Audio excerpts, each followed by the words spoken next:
Mike, Deuce Knight, very exciting. A few weeks ago when he verbally committed to the Fighting Irish, Notre Dame's 2025 quarterback.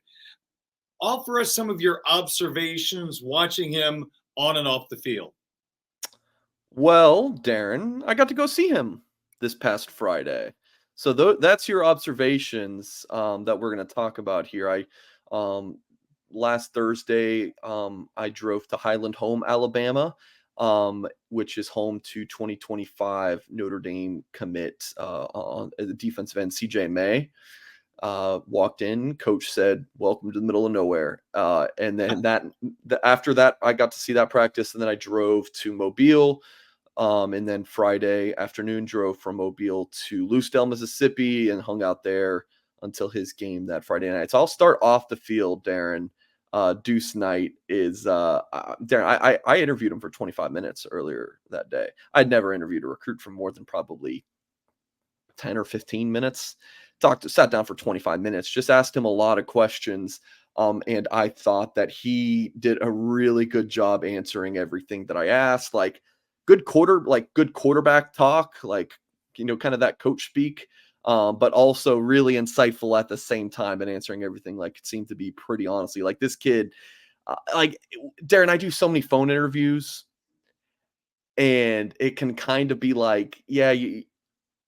they're great and all, but when you sit down face to face and there's no pressure, just kind of hanging out and talking, it can just be pretty cool. And Deuce was fantastic.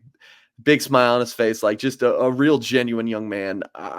Absolute treat. One of the trips I'll remember for a while, a very memorable trip. Also really enjoyed talking to his head coach, James Ray. Now on the field, for folks watching on YouTube, you see the clips that I took in pregame. This tall lefty, Darren, when I met him, this was the first time I got to meet him in person. I was like, my goodness, Darren, he's huge. Yeah. He's skinny, right? But I'm 6'2.5". Give me a half. He is he's listed at 6'4.5", Darren. I think he's 6'5". He is a large human. And he's also running a 4.5. He is an outstanding athlete. Looks good throwing the ball. I was told that his delivery got a lot shorter. Also, quicked up his release. Is that I don't know. I'm rolling with it, Darren. His release got a lot quicker. That was something he had worked on in the off season.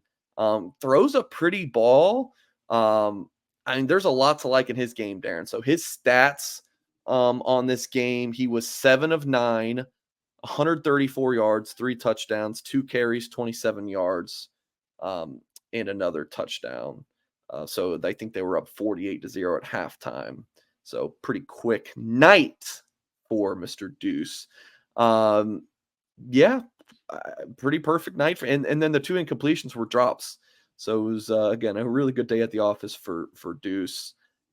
Again, it was a blowout victory. So, you take that with a grain of salt, it was just a clean victory for them, but he looked outstanding. He looked as in warm-ups during the game, he looked as advertised. The speed, his ability in the pocket, reading defenses and kind of just going through his progressions, everything, Darren. I thought he's as good as advertised. So love this get for Notre Dame on and off the field. Deuce Knight, outstanding get for the Irish, Darren. Let's move along to something else. We're all going to love this question. How about giving me 3 key names that we need to know about, because it is USC weekend and history shows, knock on wood, that a USC recruiting weekend is a pretty important one. Now, we already had the Ohio State weekend. That was massive. So this is still a big, big weekend, right? Darren, the Ohio State weekend was always going to be the biggest for Notre Dame this fall. Notre Dame plays USC every other year, but how often does the Buckeyes come to town? So that's again always going to be a bigger visit weekend, but USC is obviously still massive. And full list of visitors at blueandgold.com. So please do check that out. But I'm going to give my YouTube audience and your radio audience 3 of the bigger names that are visiting this weekend that I think are actually really intriguing. James Flanagan, we've talked about him so much. He is from Green Bay, Wisconsin, son of Jim Flanagan, a former Notre Dame defensive lineman in the late 80s, national champ. So James Flanagan on campus, Notre Dame, Wisconsin, Michigan, Stanford. Really think this is a Notre Dame Stanford battle. Flanagan, I believe this is going to be, I mean, goodness, again, we talk about him so much because he keeps visiting campus. This will be visit number 4, going back to March. So frequent visitor, his first game this fall. You got to think like, if this visit goes well for him this weekend, this 6'6", 220-pound tight end, or he could play defensive end at the next level. If this visit goes well, you got to think Notre Dame's putting itself in a very good position to land this Fighting Irish legacy in the near future. But he does like Stanford. He does like Michigan. He's visited both schools not in the not too distant past. So I'm very intrigued by James Flanagan. One of the more intriguing players for me, because it's like everything points to him ending up at Notre Dame. Heck, his high school has Notre Dame in the name even. I mean, he bleeds blue and gold. But how do you get to the finish line makes it interesting for me. So James Flanagan. Darren, before we started recording, I told you got an all-time in the name category here. Lincoln Cure.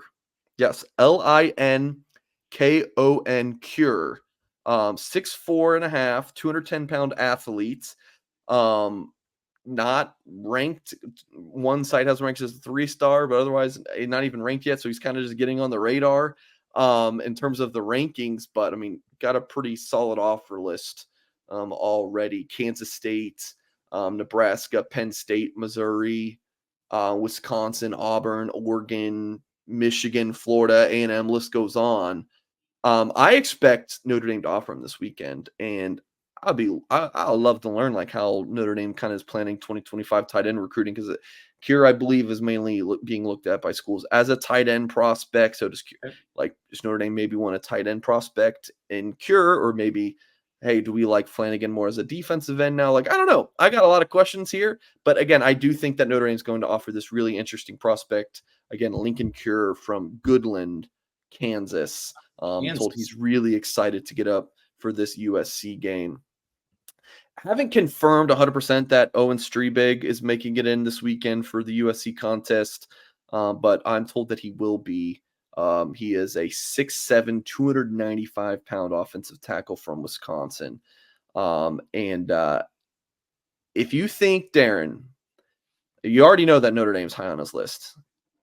Again, an elite top 100 overall talent from Wisconsin. Who do you think his other school would be? If Notre Dame is one of his top schools, who do you think the other one would be? Good old Wisconsin. Good old Wisconsin, right? I think from what I've gathered, it's more Notre Dame USC. What? I would be stunned if this elite offensive tackle from Wisconsin ends up at USC. You'd think like a Notre Dame or a Wisconsin. So this is a really big visit considering, Notre Dame's playing the Trojans on Saturday. So a really intriguing visit there. Like, if USC beats Notre Dame, how much of an impact would that have on Strebig? Would be like, oh, no, I want to go to USC. Like, I don't think so, but I like Notre Dame here. But again, thinking about like really intriguing visits for me this weekend. Owen Strebig, considering it looks like a Notre Dame USC battle. Lincoln Cure, just an overall and intriguing athlete. By the way, these are all guys in the 2025 class, so they're high school juniors. Lincoln Cure, like, what is Notre Dame see him as? How does that affect 2025 tight end recruiting overall? Because again, you got James Flanagan on the board, the Notre Dame legacy, and a 4-star tight end. But again, Flanagan could play defensive end. All intriguing players for me there.